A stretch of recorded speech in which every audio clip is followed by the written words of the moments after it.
October 28, 1943, Luftkriegsschule, Werder, near Potsdam, Germany. Leutnant Werner Thiel crouched in his bunker, hearing aircraft engines overhead that would change everything he believed about this war. In his hand, a logbook entry he'd written just hours earlier. "Decoy airfield ready. 10 wooden aircraft deployed. Lights activated. The British will waste their bombs on empty canvas and timber." The young Luftwaffe pilot had no idea that by dawn he'd be holding something that would haunt German intelligence for the rest of the war. A 4-foot wooden log carved into the shape of a bomb with 3 words painted in white: "Wood for wood." The deception war between Allied and Axis forces had been escalating since 1940, with both sides constructing elaborate fake installations designed to draw enemy fire away from real targets. The Germans called their dummy aircraft Attrappen, wooden and canvas replicas built with meticulous German engineering precision. By late 1943, Luftwaffe intelligence estimated they'd constructed over 300 documented decoy airfields across occupied Europe. Each installation required extraordinary effort. A typical decoy airfield consumed 200 man-hours of construction time. Engineers surveyed terrain, cleared vegetation, created fake runways using painted canvas or actual graded earth. Wooden aircraft frames were constructed in workshops, then transported by truck to deployment sites. Canvas coverings stretched over frames, painted in Luftwaffe camouflage schemes. From 30,000 feet, the altitude of Allied reconnaissance flights, a well-constructed Attrappen was virtually indistinguishable from operational aircraft. The Germans even added authentic details: fake oil stains painted under engine nacelles, wooden propeller blades carved to match specific aircraft types, simulated maintenance equipment, ladders, fuel trucks, ammunition carts, all constructed from timber and positioned around dummy aircraft. Some installations included wooden buildings, hangars with painted shadows to simulate depth, control towers with fake windows, even barracks complete with laundry lines. The investment of resources was staggering. Timber that could have reinforced bunkers or built barracks instead became fake Messerschmitts. Canvas that could have covered supply depots became aircraft skin. Painters who could have camouflaged real installations spent weeks creating fake ones. The strategy made tactical sense. Every bomb dropped on wooden aircraft was a bomb not dropped on real Messerschmitts, Focke-Wulfs and Stukas. British bombers carried limited ordnance loads, typically 4,000 pounds for a Lancaster, split between high-explosive bombs and incendiaries. Fuel constraints meant reconnaissance flights could identify decoys, but bomber crews flying at night had seconds to identify targets before flak opened up. Navigation over blacked-out Europe relied on dead reckoning, radio beacons, and occasionally visible landmarks. A bomber crew receiving orders to strike enemy airfield at coordinates X had no time to distinguish real from fake. They dropped their bombs on the target briefing indicated and returned home, mission accomplished. The Germans surrounded their fake airfields with real anti-aircraft batteries that would kill real Allied airmen who came to investigate. A 80mm flak gun didn't care whether it defended real or dummy aircraft. The psychological calculus was simple. If the British discovered the deception but continued bombing fake targets, the Germans won. If the British ignored potential targets for fear they were decoys, real German aircraft survived to fight another day. The deception created doubt, and doubt created hesitation. And hesitation in aerial warfare meant Allied bombers diverted to secondary targets or aborted missions entirely. It was a perfect trap, until someone decided to respond with a joke that became a weapon.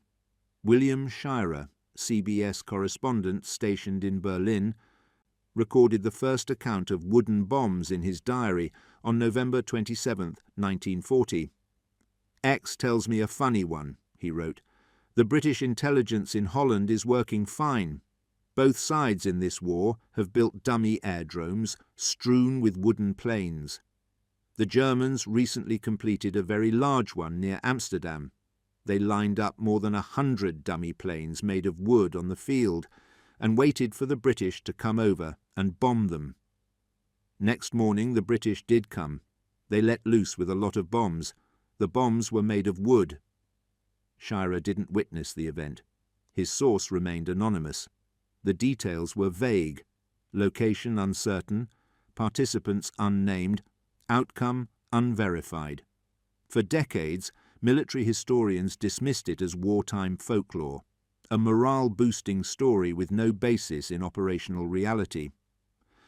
The objections seemed insurmountable. Why would RAF commanders risk aircraft and crew for a practical joke? How would bomber crews know which airfields were fake during night raids? What possible military value could wooden bombs provide? The skeptics had logic on their side, until Pierre-Antoine Courouble started asking questions. Courouble, a French writer and historian from Joyeuse in the Ardèche region, first heard the wooden bomb story as a child in the 1960s.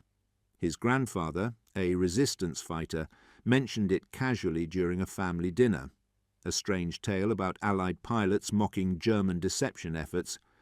For 40 years, Courouble dismissed it as family legend. Then, in 2003, while researching aviation history for an unrelated project, he encountered the story again in a veteran's memoir. Different location. Different date. Same essential claim. Allied aircraft dropping wooden bombs on German dummy airfields. Courouble decided to investigate systematically. What began as casual curiosity became a 7-year obsession that would take him across 4 countries, through dozens of archives and into the fading memories of men who were there. He established a methodology. First, find physical evidence, actual wooden bombs in museum collections or private hands. Second, locate eyewitnesses, men who saw the bombs dropped or found them afterward. Third, cross-reference accounts to separate legend from fact. The search seemed impossible. Official records from British military archives denied the existence of wooden bomb operations. The Ministry of Defence maintained no such missions were ever authorized. American 8th Air Force records contained no references to dummy ordnance. Courouble persisted. He contacted aviation museums across Europe, asking if their collections contained anything unusual from the war, specifically wooden objects shaped like bombs. The Airborne Museum in Sainte-Mère-Église, France, responded. They had something in storage, a 4-foot wooden cylinder tapered at one end, with crude fins at the other, carved from solid timber, too light to be a real bomb, too detailed to be training equipment. The museum placard read, "This fake bomb was dropped in 1944 in a fake airfield in Normandy." Courouble had his first physical proof. Then he found a witness.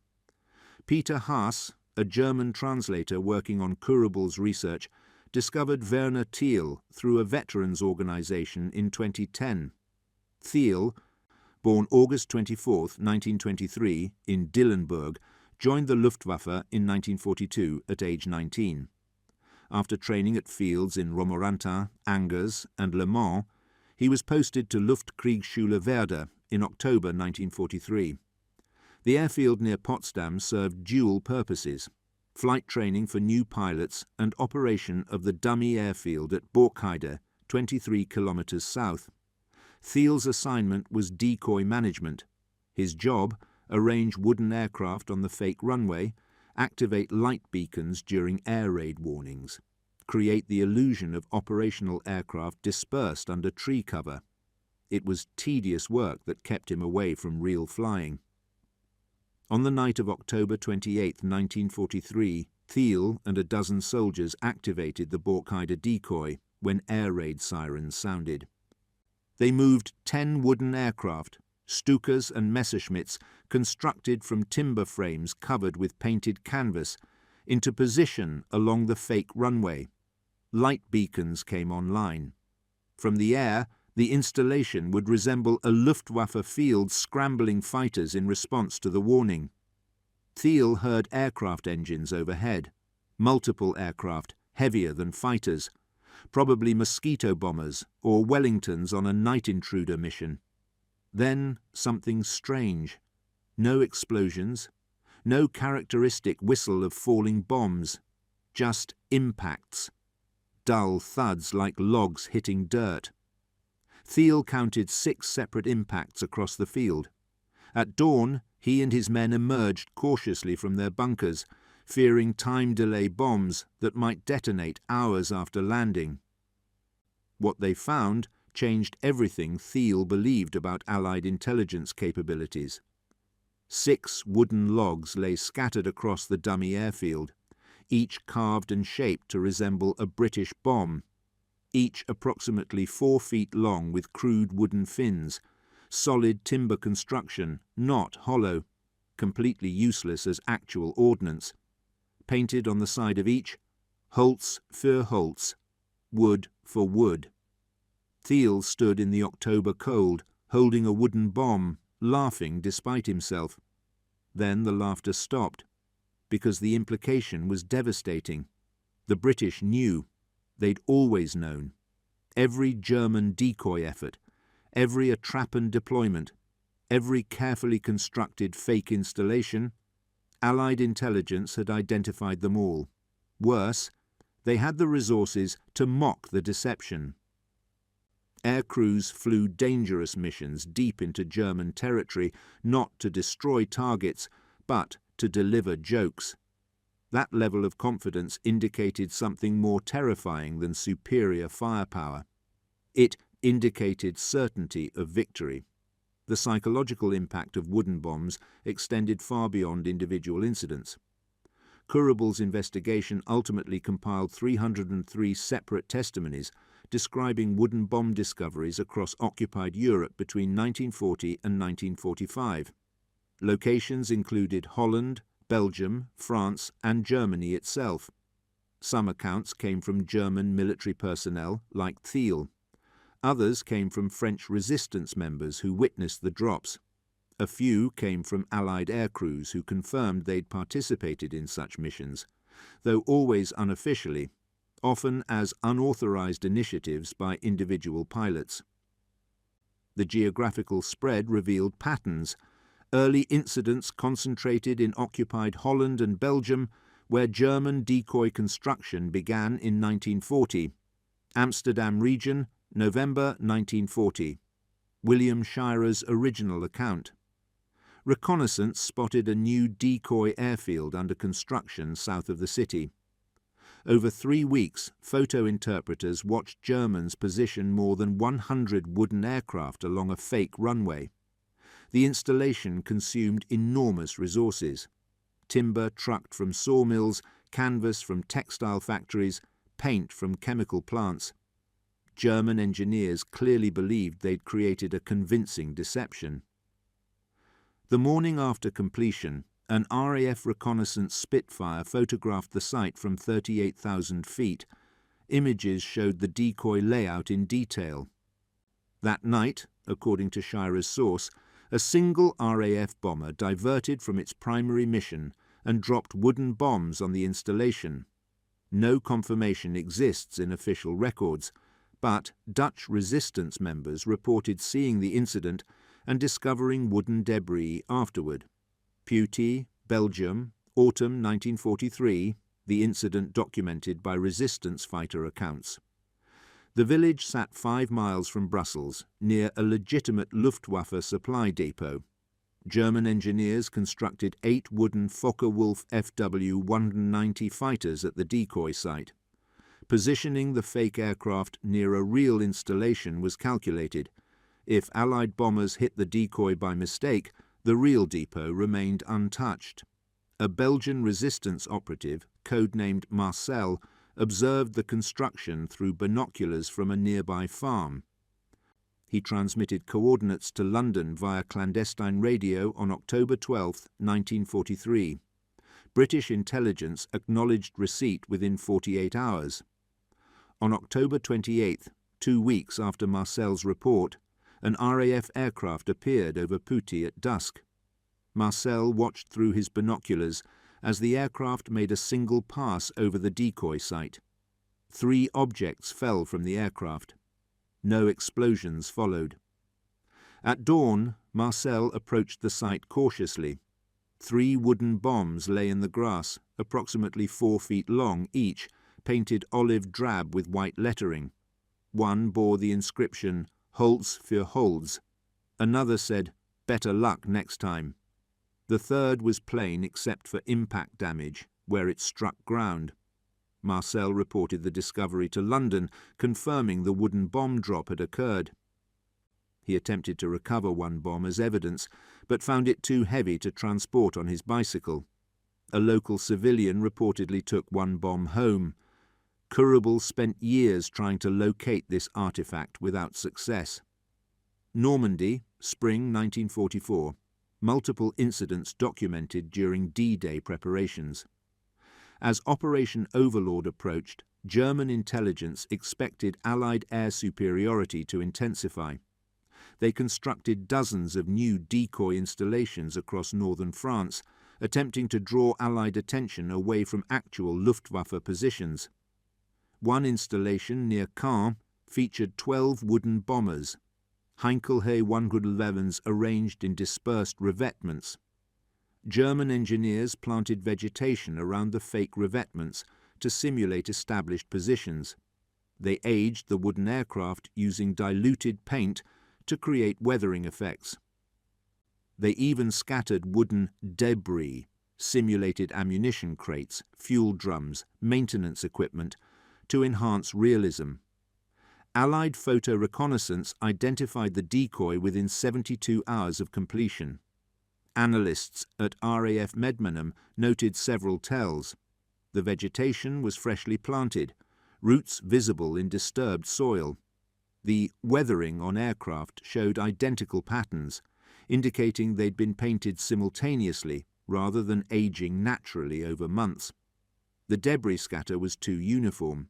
Real airfields accumulated junk organically, creating chaotic patterns. This looked organized.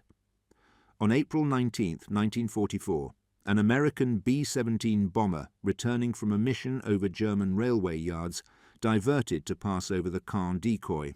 The bombardier released a single practice bomb from 8,000 feet. French civilians near the site reported hearing an aircraft overhead, then a loud thump as something struck earth. No explosion followed. German soldiers stationed at the decoy investigated and found an American Mark 23 practice bomb embedded in the ground between 2 fake Heinkels. The bomb bore fresh chalk markings from the 351st Bomb Group with Love. Incident reports filed through German military channels mentioned the discovery. British codebreakers at Bletchley Park intercepted and decrypted the reports within hours. The intelligence confirmed that wooden bomb drops were achieving their psychological objective. German units were reporting the incidents upward, meaning the mockery was having command-level impact. Potsdam region, Germany, October 1943. Werner Thiel's documented experience. The Luftkriegschule Werder training facility operated the Borkheide decoy airfield 23 kilometers south. 10 wooden aircraft, mix of Junkers Ju-87 Stukas and Messerschmitt Bf-109 fighters, populated the fake installation. Construction quality was high. The Luftwaffe took training seriously, and that extended to training in deception. Student pilots learned to position a Trappen convincingly as part of their tactical instruction. On the night of October 28, 1943, air raid sirens sounded at 22:30 hours. Thiel and 11 other personnel activated the decoy lighting system, a grid of dim bulbs suggesting runway lights and aircraft position markers. The lighting was carefully calibrated, bright enough to be visible from altitude, dim enough to seem like a field observing blackout protocols imperfectly. The goal was to create the impression of a careless field commander who'd failed to fully darken his installation. Aircraft engines became audible overhead around 23:15. Thiel estimated 4 aircraft based on engine sound, likely a small intruder raid targeting Berlin area military installations. No bombs fell on the decoy, which initially confused the crew. If the aircraft saw the lit airfield, why hadn't they attacked? At dawn, Thiel led a cautious inspection, fearing delayed fuse bombs that might detonate hours after impact. Instead, they found 6 wooden cylinders scattered across the fake airfield, each approximately 1.2 meters long. Solid timber construction with crude wooden fins attached.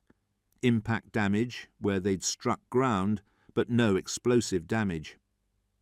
White paint stenciling on 5 of the 6. Holz für Holz. Thiel examined one carefully. The craftsmanship was crude but effective.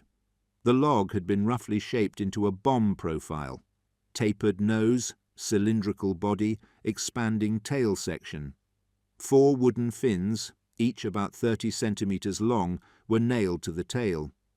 The white paint spelling out Holz für Holz was recent, perhaps applied hours before the mission. The wood itself appeared to be pine or similar softwood, readily available and easy to work. Thiel's first reaction was laughter. The absurdity of the situation struck him immediately.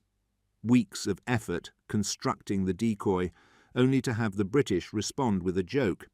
But the laughter died quickly as implications sank in. The British knew. They'd always known. Every German decoy effort across occupied Europe had been identified, catalogued, and dismissed as unworthy of real ordnance. The wooden bombs communicated something more devastating than high explosive ever could. They communicated contempt. Later incidents appeared in Germany itself as Allied air superiority became absolute. Munich area, February 1944. A decoy airfield near a major BMW aircraft engine plant received 4 wooden bombs during a night raid. Stuttgart region, March 1944. Reconnaissance photos showed wooden bomb impact craters at a fake airfield meant to protect Daimler-Benz factories. Berlin suburbs, April 1944. Multiple decoy sites reported wooden bomb discoveries, suggesting systematic targeting of German deception efforts in the capital region. Each incident followed similar patterns. Allied reconnaissance identified decoy. Weeks or months passed, long enough for Germans to believe the deception worked. Then wooden bombs arrived, shattering that belief. The timing was psychologically calculated. Immediate response would indicate automated targeting. Delayed response suggested human intelligence and deliberate decision-making. The Germans couldn't dismiss the wooden bombs as accidents or mistakes. The delay proved intentionality. Allied intelligence had identified the decoy, evaluated whether it deserved real bombs, concluded it didn't, and arranged for wooden bombs to be delivered instead. Every step of that process communicated Allied superiority in reconnaissance, intelligence analysis, and operational planning. British photo reconnaissance units, flying unarmed Spitfires and Mosquitoes at extreme altitude, photographed every square kilometre of occupied Europe multiple times. The photo reconnaissance unit, based at RAF Benson in Oxfordshire, operated modified Spitfire Mk Canons capable of reaching 42,000 feet, well above the ceiling of German interceptors. Pilots flew alone, without weapons, relying entirely on speed and altitude for survival. Camera equipment replaced guns. Vertical and oblique cameras captured overlapping images that analysts could assemble into comprehensive mosaics of enemy territory. A single reconnaissance mission might expose 500 frames of film covering 50 square miles. Analysts at RAF Medmenham became the most skilled photo interpreters in military history. They worked in a requisitioned country house in Buckinghamshire, examining stereoscopic images through specialised viewers. The 3D effect revealed subtle details invisible in flat photographs. Constance Babington-Smith, one of Medmenham's star analysts, developed techniques for identifying aircraft types from overhead imagery. She could distinguish a Messerschmitt Bf 109 from a Focke-Wulf FW 190 based on wing plan form and fuselage proportions. More importantly, she could distinguish real aircraft from a Trappen. The tells were subtle but consistent. Real aircraft showed progressive weathering, paint fading at different rates on different surfaces, oil stains accumulating unevenly, tyre tracks changing position between reconnaissance passes. Dummy aircraft weathered uniformly because they were painted all at once. They showed identical wear patterns because they were mass-produced from templates. They never moved between photo missions because they couldn't. Real aircraft created ground signatures, compacted earth from repeated takeoffs and landings, displaced grass showing prevailing wind direction for operations, fuel stains where refueling occurred. Dummy aircraft sat motionless, their surroundings undisturbed. Analysts looked for wingtip vortices in dewy grass. Real aircraft, moved at dawn, disrupted moisture patterns. Dummy aircraft showed no such disruption. They examined shadows. Real aircraft cast shadows consistent with sun angle and aircraft geometry. Hastily built dummies sometimes had shadow painting errors, shadows pointing the wrong direction or contradicting the aircraft's supposed orientation. By 1943, RAF intelligence assessed they'd identified 95% of German decoy installations. The assessment was conservative. Post-war analysis suggested the actual percentage exceeded 98%. The Germans built decoys believing they were fooling Allied reconnaissance. They weren't. Every Attrappen installation was catalogued, photographed, and marked on intelligence maps within 72 hours of completion. The question became, what to do with that knowledge? Ignoring the decoys completely would signal to German intelligence that they'd been compromised. If Allied bombers suddenly stopped attacking dummy airfields after months of regular strikes, German analysts would conclude their deception had been penetrated. That conclusion would trigger countermeasures, better decoys, improved camouflage, possibly abandoning decoy strategy entirely and concentrating defensive resources around real installations. The intelligence advantage would evaporate. Bombing decoys with conventional ordnance wasted resources on worthless targets. A single Lancaster bomber cost $50,000 to build, roughly $4 million in 2024 dollars. Flying it to Germany and back consumed 2,154 gallons of aviation fuel. The bomb load represented thousands of pounds of high explosive manufactured in munitions factories operating at capacity. Aircrew training cost months of instruction. Every mission risked 7 lives. Pilot, flight engineer, navigator, bomb aimer, wireless operator, and 2 gunners. Wasting these resources to destroy wooden aircraft made no operational sense, yet completely ignoring decoys wasn't viable either. The strategic dilemma required a middle path. Continue attacking some decoys to maintain the deception that they were working, but signal to German intelligence that Allied reconnaissance had penetrated the ruse. The signal needed to be unmistakable, yet deniable. It needed to demoralize German decoy crews without triggering a formal diplomatic incident. It needed to waste minimal Allied resources while imposing maximum psychological cost on German operations. The wooden bomb solution emerged from this strategic calculus. Someone, likely multiple people independently, realized that training bombs could serve dual purposes. These practice devices were already being manufactured by the thousands. They cost almost nothing: timber, basic carpentry, simple paint. They were already aboard training flights and combat missions as ballast or practice ordnance. Jettisoning them over German decoy installations instead of over the Channel accomplished multiple objectives simultaneously. First, it signalled unmistakably that Allied intelligence knew the airfields were fake. You don't waste real bombs on real targets, but you definitely don't waste even wooden bombs on targets you think are real. Second, it mocked German efforts, delivering a psychological blow that conventional bombing couldn't achieve. A high-explosive bomb destroys material. A wooden bomb destroys morale. Third, it remained technically deniable at official levels. No orders existed authorizing wooden bomb attacks. Individual aircrews made individual decisions about where to jettison training ordnance. If the Germans complained diplomatically, British officials could truthfully state no such operation had been sanctioned. The plausible deniability was perfect. Fourth, it converted a disposal problem into a psychological weapon. Training bombs needed to be jettisoned somewhere before landing. Dropping them over specific coordinates cost nothing extra in fuel or mission time.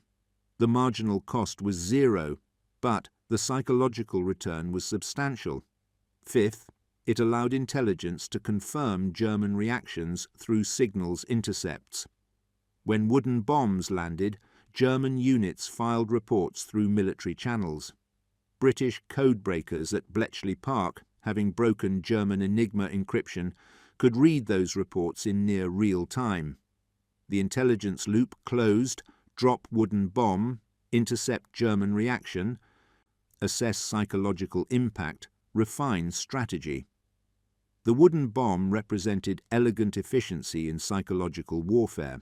Minimal resources, maximum impact, self-executing through aircrew initiative, operationally deniable, and intelligence gathering simultaneously. The construction of wooden bombs revealed American industrial participation. Kurable discovered that actual wooden bombs, not logs, but precision-manufactured training devices, had been produced by US factories for pilot training purposes. The Mark 23 practice bomb represented the standard design. Length, 48 inches, matching the 250-pound AN-M57 general-purpose bomb. Diameter, 8 inches at the widest point of the bomb body. Construction, solid hardwood timber. Oak or maple preferred for durability. Fins, 4 metal stabilizing surfaces, attached with steel bolts to ensure proper aerodynamic behavior during release. Weight, 47 pounds loaded, light enough for ground crews to handle easily, heavy enough to fall predictably when released from altitude. Nose construction featured a hardened steel impact point. When the bomb struck Earth, the steel nose compressed the wooden body slightly, creating an impact signature that crews could measure. Training officers could then assess whether bombers released at correct altitude and airspeed based on impact depth and scatter pattern. Paint schemes varied by manufacturer and intended use. Bright orange predominated, highly visible for recovery in fields after training drops. Yellow appeared less frequently, typically indicating bombs designated for water recovery after practice missions over coastal ranges. Some manufacturers added black stenciling. Practice bomb, no explosive. The stenciling prevented accidents if civilians found unexploded ordnance. Production numbers were substantial. Between 1942 and 1945, American factories produced approximately 3.2 million practice bombs of various types. The Mark 23 wooden bomb represented roughly 40% of that total, approximately 1.28 million units. Cost per unit, $350 in 1943 dollars, about $60 in 2024 currency. Manufacturing happened at multiple facilities. Primary contractors included Emerson Electric in St. Louis, which produced 320,000 units between 1942 and 1944. Smaller firms across the Midwest received subcontracts. Furniture manufacturers with woodworking expertise converted portions of their capacity to practice bomb production. One Indiana furniture factory, previously making dining tables, produced 12,000 practice bombs monthly at peak production. Quality control was rigorous despite the simple construction. Inspectors checked weight tolerances. Bombs needed to fall within 2% of specification to provide accurate training. Fin alignment was verified using jigs. Misaligned fins would cause erratic flight paths. Impact nose hardness underwent testing. If too soft, the nose would splinter on impact. If too hard, it might ricochet. Rejected bombs went back to manufacturing for correction or were scrapped entirely. Acceptance rate averaged 94%, meaning 6% of production failed inspection and required rework. Distribution followed military logistics channels. Bombs shipped from factories to Army Air Force training bases across the United States. Typical training base received 5,000 practice bombs monthly to support bombardier instruction. European theatre of operations requests increased dramatically in 1943. Training intensified in Britain as bomber squadrons prepared for expanded operations over Germany. Wooden bombs became standard equipment at British bases hosting American bomber groups. The 8th Air Force, operating from East Anglia, maintained stockpiles exceeding 200,000 practice bombs by mid-1944. Not all were used for training. Storage exceeded consumption, creating disposal challenges. Bombs deteriorated in outdoor storage. Moisture swelled wood, causing cracks and warping. Damaged practice bombs couldn't be used for training, but also couldn't simply be discarded. Military regulations required documentation for all ordnance, even practice devices. This surplus inventory created opportunity. Combat crews, briefed on German decoy locations through intelligence channels, realized they could solve two problems simultaneously. Dispose of deteriorating practice bombs that needed jettisoning anyway, while delivering psychological warfare strikes against German morale. The decision usually happened at squadron level, sometimes at individual aircraft level. No formal orders existed because no orders were needed. Pilots had authority to jettison training ordnance when necessary for safety or operational reasons. Choosing to jettison over specific coordinates rather than over water was simply exercising existing authority creatively. Ground crews became complicit participants. Armourers loading aircraft for missions over Germany would ask pilots, "Want to take some wood along?" The question needed no elaboration.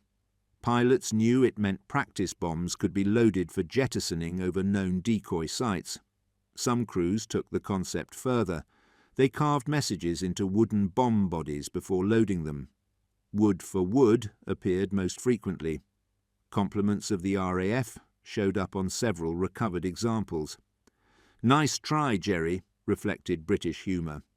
One bomb reportedly bore coordinates, apparently directing Germans to the location of another decoy site the British had identified. The carving was unofficial, done during night shifts when supervision was minimal, but it served a purpose. Personalised messages amplified psychological impact. A generic practice bomb might be dismissed as accidental jettison. A bomb with carved taunts was unmistakably intentional and unmistakably demoralizing. Someone, identity still debated among researchers, realized these training bombs could serve dual purposes. If bomber crews returning from missions over occupied Europe happened to have training bombs aboard, and if those crews happened to know the locations of German dummy airfields from intelligence briefings, and if individual pilots decided to jettison training ordnance over those locations, well, no official order had been given. The plausible deniability was perfect. When the German High Command complained through neutral Switzerland about wooden bombs bearing insulting messages, British officials truthfully responded that no such operation had been authorized. Individual aircrew initiative wasn't an operation. It was just pilots being pilots. The messages painted on wooden bombs varied, but shared common themes. Wood for wood appeared most frequently, a straightforward mockery of German efforts. Iron for iron suggested a parallel message: waste our real weapons on real targets, not wooden ones. Some bombs reportedly contained propaganda leaflets packed inside hollowed sections, distributed when the bomb shattered on impact. These leaflets targeted civilian morale in occupied territories. The message: Allied intelligence is watching everything. Your German occupiers can't hide from us. We know where their real bases are, and we know where their fake ones are too. We have so many resources we can afford to play jokes. How can they possibly win this war? The psychological warfare calculation was sophisticated. German military personnel, who discovered wooden bombs, faced a dilemma: report it upward, acknowledge the deception had failed, admit Allied intelligence had superior capabilities, or stay silent, maintain the fiction that decoys were working, continue wasting resources on ineffective camouflage. Either response damaged German operational effectiveness. The ripple effects extended to resource allocation. After wooden bomb discoveries, German engineers began second-guessing all deception efforts. If the British and Americans could identify a trapper so easily, what other deceptions had been compromised? Did the Allies know about Operation Fortitude's fake Dover installations? Had they identified the wooden battleships painted on the Baltic coast? Were radio deception operations equally transparent? The paranoia became its own weapon. German intelligence devoted hundreds of man-hours to analyzing how Allied reconnaissance had penetrated their camouflage. They looked for aircraft the reconnaissance flights might have missed. They studied photo interpretation techniques. They refined construction methods to make decoys more realistic. All of this effort, personnel, materials, engineering time, diverted from genuine military construction. Meanwhile, Allied photo reconnaissance continued identifying every new decoy within days of completion. The strategic return on investment for wooden bombs vastly exceeded their material cost. A $50 training bomb, jettisoned during a regular combat mission, might trigger weeks of German engineering analysis and decoy refinement. Resources spent on improved decoys were resources not spent on actual fortifications, aircraft production, or weapons development. The operational security around wooden bombs remained remarkably tight throughout the war. Official British military archives contain no direct references to authorized wooden bomb operations. Post-war debriefings of bomber crews rarely mentioned the practice. The unofficial nature meant no formal records were created. This absence of documentation became ammunition for skeptics who claimed the entire story was fabricated. How could hundreds of incidents occur with zero official records? Kurubel's research provided the answer: unauthorized individual initiative. A bomber returning from a mission over Germany might have training bombs still aboard, bombs intended for practice runs that hadn't been used. The pilot, briefed on German decoy locations, decides to jettison the training bombs over a known fake airfield rather than over the channel. No orders given, no mission report filed, no official record created. Just air crews exercising their judgment about where to dump excess weight. This explanation fits the evidence patterns. Wooden bomb incidents cluster around Allied air bases in England during 1943-1944, when training intensity peaked. Incidents increase after major intelligence briefings, where decoy locations were discussed. Different air crews describe using different types of wooden bombs, training devices, logs carved by ground crews, even wooden bomb casings from damage assessment exercises. The variety indicates multiple independent initiatives, not a centralized program. One documented incident from Belgium illustrates the dynamic. In Poitiers, a small village 5 miles from Brussels, German engineers constructed a decoy site equipped with 8 wooden aircraft in late 1943. A Belgian resistance member, name still protected, sent information about the site to London through clandestine radio. 2 weeks later, an RAF aircraft appeared over Poitiers and dropped several wooden bombs on the fake airfield. A local resident reportedly kept one of the bombs as a souvenir. Kurable spent months trying to locate this artifact without success. The timeline reveals the intelligence loop. Resistance reports German decoy construction. London receives and verifies information. Intelligence brief goes to bomber squadrons. Air crews note location. Next mission over the area, someone decides to have some fun. No formal orders, no official sanction.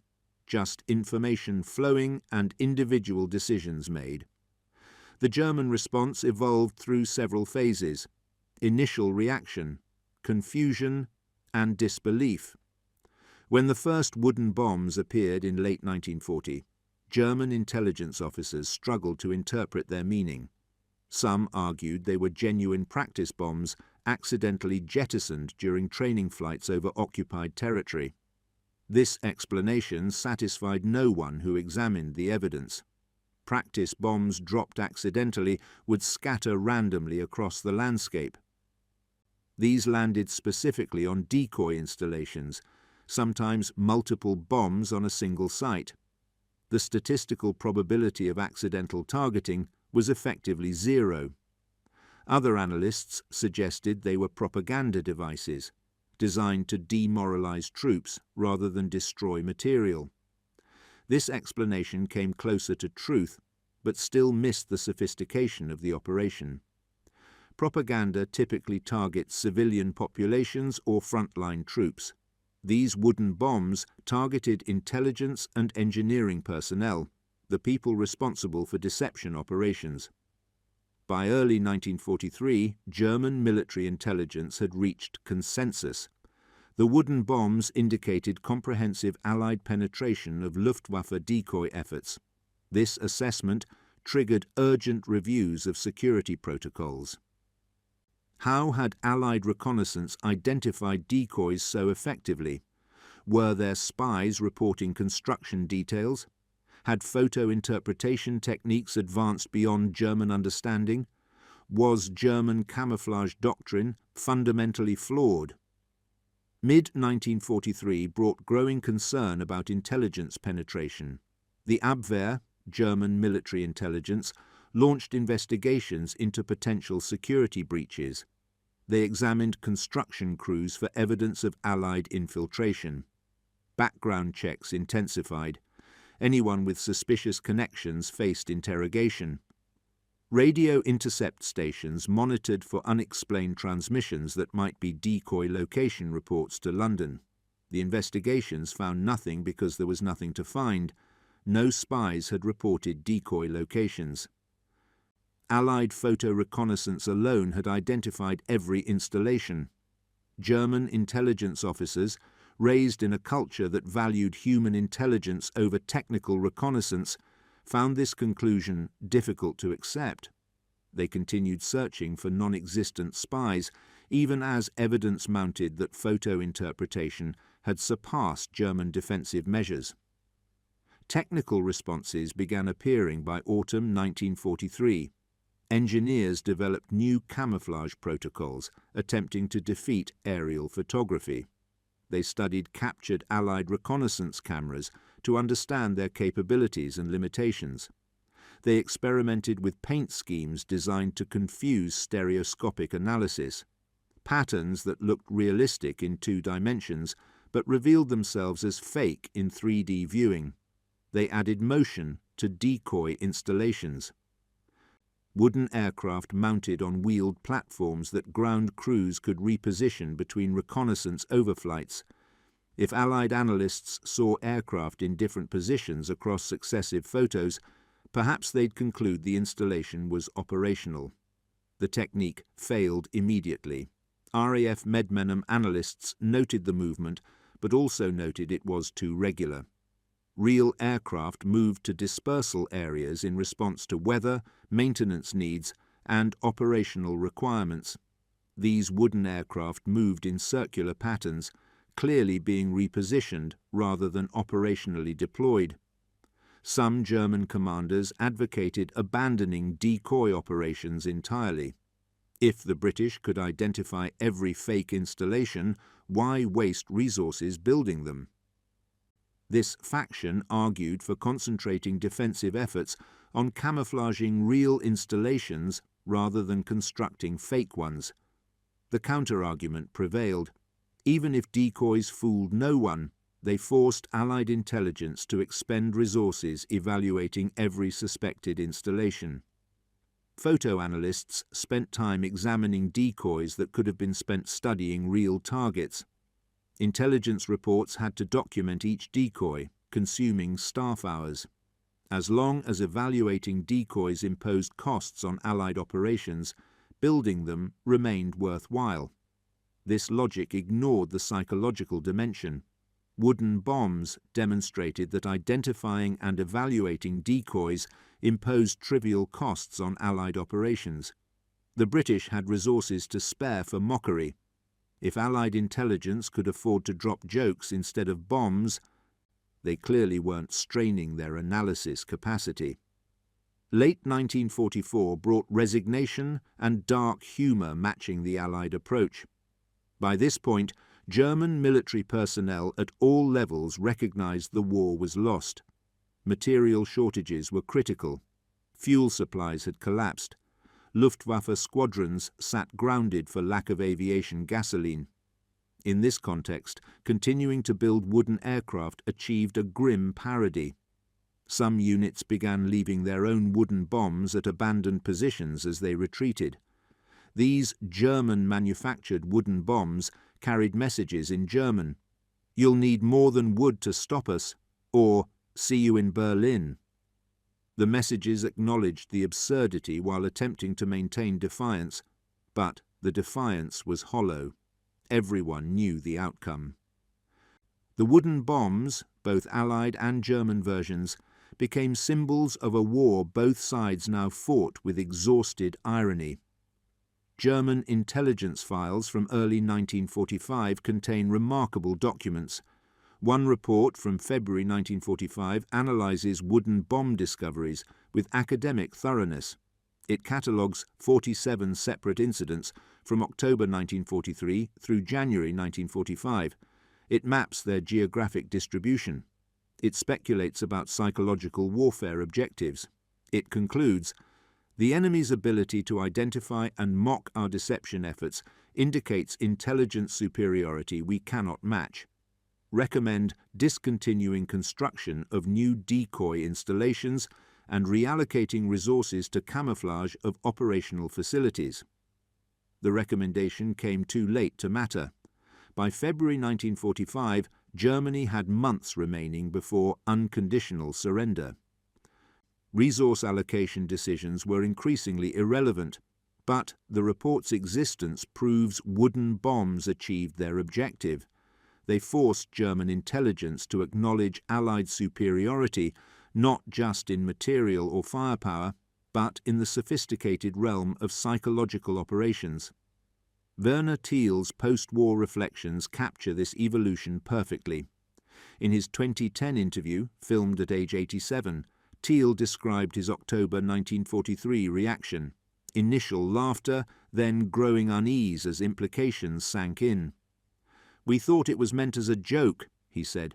"Something like, 'Look how stupid you are. You built a dummy airfield. We saw it, and it's not worth dropping a real bomb." Then Thiel paused, his expression shifting. But it was more than a joke. It was a message. They were telling us, "We see everything you do. We have resources to waste on mockery. You cannot win this war." Every wooden bomb that landed reinforced that message. Every discovery meant another unit confronting the reality of Allied intelligence superiority. Every report filed through military channels spread the psychological impact upward through command structures. By late 1944, senior Luftwaffe officers were reading wooden bomb reports and recognizing what they meant for German strategic prospects. The war would end not because Germany ran out of soldiers or tanks or aircraft. It would end because the cumulative weight of Allied superiority, demonstrated through everything from strategic bombing to wooden bomb jokes, made continued resistance psychologically unsustainable. At the end of his interview, Thiel raised a glass to the camera. "I drink to the health of all pilots in the world," he said, "and more particularly to the American colleagues. I would be extremely happy to meet one day the American pilot who dropped those wooden bombs. Prosit!" The toast acknowledged professional respect between adversaries, but it also acknowledged something deeper. Thiel recognized that the wooden bombs represented sophisticated psychological warfare. Meeting their creator would mean meeting someone who understood how to win wars not just through destruction, but through the careful application of humor, intelligence, and psychological pressure. Someone who recognized that breaking enemy morale could be as decisive as breaking enemy armies. Thiel died in March 2012, his wish unfulfilled, but his testimony, captured on video, stands as the most credible first-hand account of the wooden bomb phenomenon. More importantly, it stands as testimony to psychological warfare's effectiveness. 67 years after finding wooden bombs on a fake airfield, the impact remained vivid in Thiel's memory. The laughter that turned to unease, the realization that his side had lost the intelligence war, the knowledge that defeat was inevitable, all communicated through 4 feet of carved timber and 3 words of white paint. The broader context of deception warfare makes wooden bombs more comprehensible. Both sides invested enormous resources in fooling each other. Operation Fortitude, the Allied deception for D-Day, employed 400 people to convince 3 million Germans about 1 million non-existent Allied soldiers. The Germans built fake factories, dummy submarines, and wooden battleships. The British created entire fake towns to divert German bombers. In this environment of elaborate deception, wooden bombs represented elegant efficiency, minimal resources, maximum psychological impact, self-executing through aircrew initiative, plausibly deniable at official levels. The tactic embodied what would later be called asymmetric warfare, using creativity and intelligence to multiply the effect of limited resources. The factory explosion referenced in oral histories remains the most disputed element of the wooden bomb story. Several testimonies describe wooden bombs landing near ammunition factories or fuel depots, with subsequent explosions attributed to the wooden bombs setting off real explosives. This is physically impossible. Wooden bombs lack detonators, explosive charges, or kinetic energy sufficient to trigger secondary explosions. The explanation requires examining timing coincidences. A wooden bomb drops on a decoy site. Minutes or hours later, a real raid targets the actual installation 500 meters away. Secondary explosions from the real raid are misattributed to the earlier wooden bomb impact. Local witnesses, unaware of the distinction between decoy and real targets, conflate the two events. This misattribution pattern appears in multiple testimonies. The wooden bomb becomes legendary, not because it destroyed anything, but because people wanted to believe it could. The psychological need to see humour triumph over oppression drove embellishment. Modern military historians remain divided on the wooden bomb story's significance. Skeptics argue the lack of official documentation undermines all testimonies. They point to alternative explanations. Wooden bombs were actually aircraft floatlights, training devices misidentified, or post-war fabrications. Proponents counter with the weight of testimonial evidence. Kurobel's 303 accounts come from multiple independent sources across 4 countries.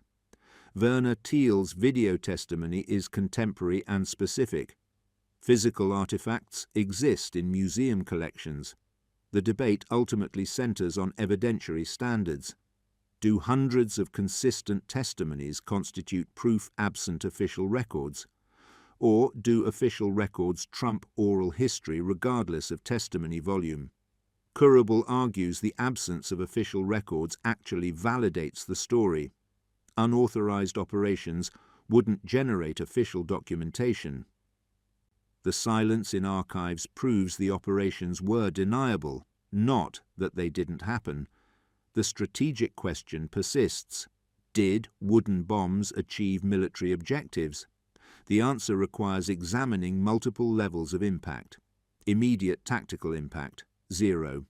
Wooden bombs destroyed nothing, killed no one, damaged no infrastructure. Operational impact, moderate but unmeasurable. German resources diverted to analysing and improving deceptions. Intelligence paranoia affecting decision-making. Reduced confidence in defensive measures. Strategic psychological impact, significant. Civilian morale in occupied territories, boosted by visible evidence of Allied capabilities. German personnel confronted with their own vulnerability. Message sent: Allied air superiority is so complete, we can afford to play jokes. The psychological component mattered most. Wars aren't won purely by destroying enemy material. They're won by breaking enemy will to continue fighting. Wooden bombs contributed to that erosion of will. The growing German recognition that Allied industrial and intelligence superiority made ultimate defeat inevitable. The post-war period saw wooden bombs fade from official military history. No after-action reports analysed their effectiveness. No training manuals incorporated lessons learned. The unofficial nature meant no institutional memory developed. Veteran reunions kept the stories alive through oral tradition. RAF bomber crews told the tale at pubs, the night they dropped training bombs on a fake Jerry airfield, and imagined German faces the next morning. American 8th Air Force pilots swapped similar stories. Each telling added embellishments. The wooden bomb that landed in a German colonel's staff car. The bomb with "Churchill says hello" carved into the side. The German who kept a wooden bomb as a memento and wrote to Allied headquarters asking for authentication. Some of these elaborations contained truth. Most were storytelling filling gaps in aging memory. By the 1960s, the wooden bomb had become firmly established as wartime legend, known to veterans, unknown to historians, dismissed by academics. Then the archival declassifications began. British intelligence files from 1941 revealed discussions of spreading false rumours about wooden bombs.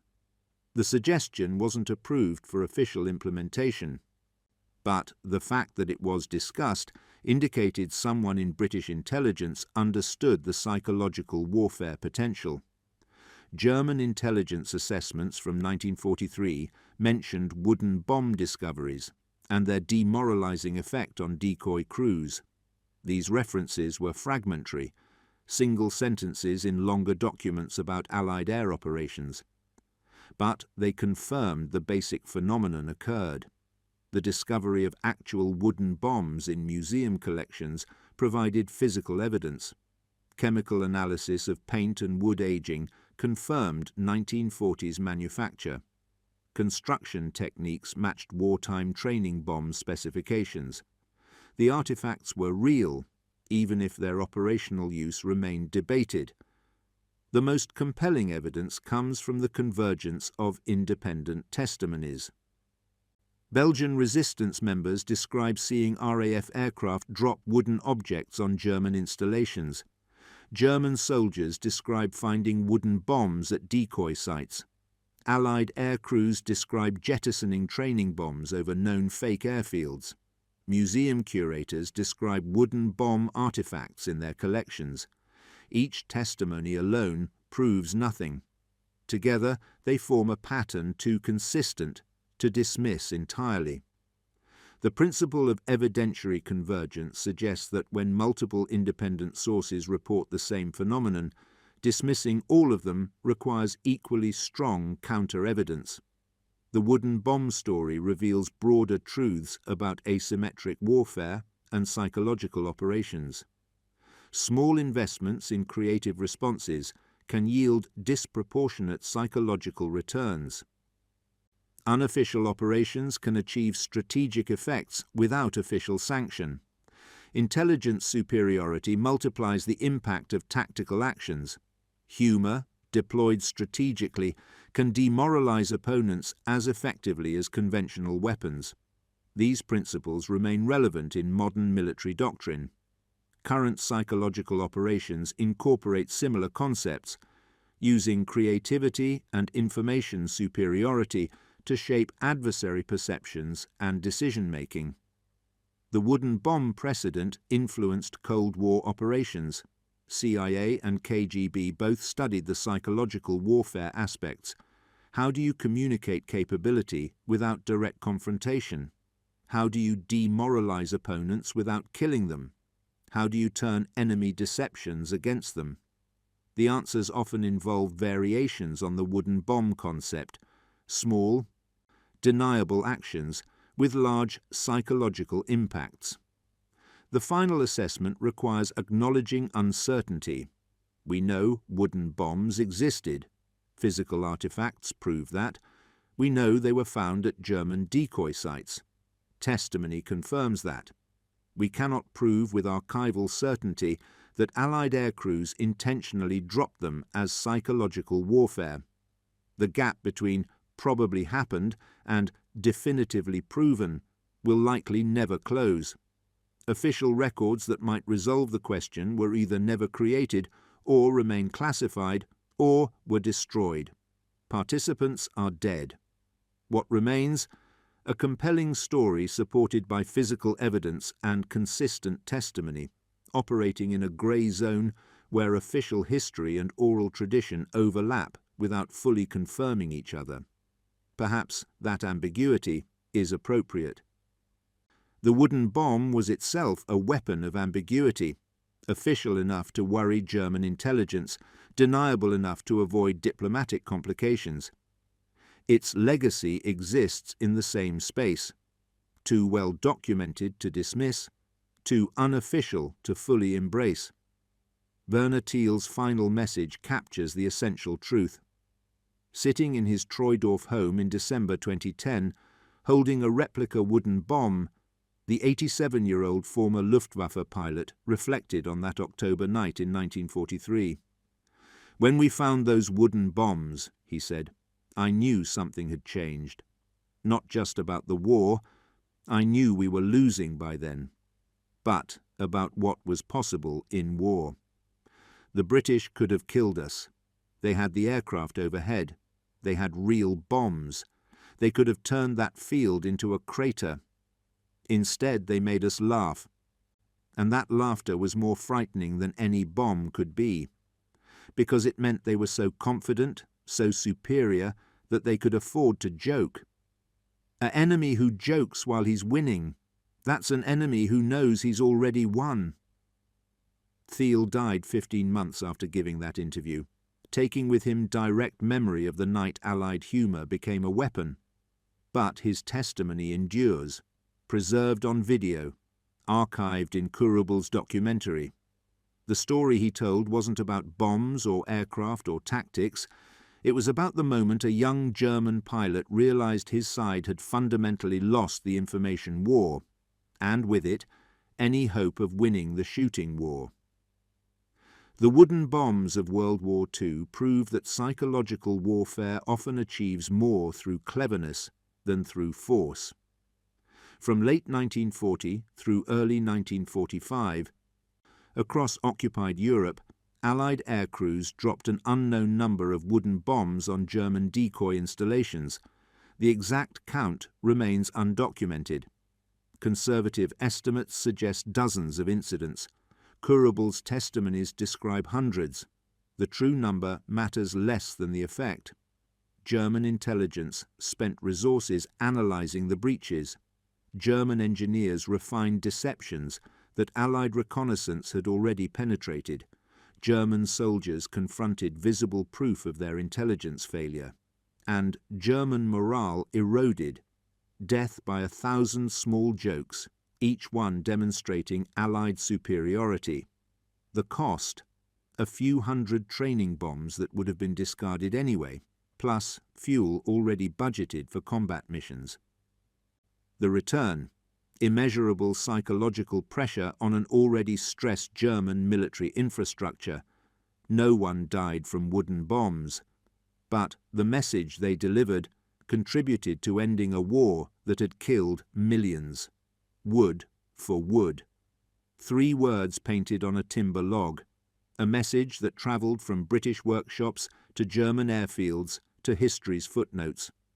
The joke heard around occupied Europe. The bomb that exploded mines instead of buildings. The deception about deception that revealed truth. They laughed at the wooden bombs until they understood what the laughter meant. Allied confidence, German vulnerability, and the certainty of eventual victory. All communicated through 4 feet of carved timber and 3 words of paint. Sometimes the most devastating weapons aren't the ones that destroy. They're the ones that make you realize you were already defeated. Werner Thiel understood that, standing in a dummy airfield at dawn in October 1943, holding a wooden bomb and laughing until the laughter died in his throat, because he'd just received a message more destructive than high explosive, a message that said, "We see you, we know you, we can afford to mock you, and there's nothing you can do about it." Wood for wood. The bomb that never exploded but echoed through the rest of the war, through the rest of the war, through the rest of the war, through the rest of the war, through the rest of the war, through the rest of the war, through the rest of the war, through the rest of the war.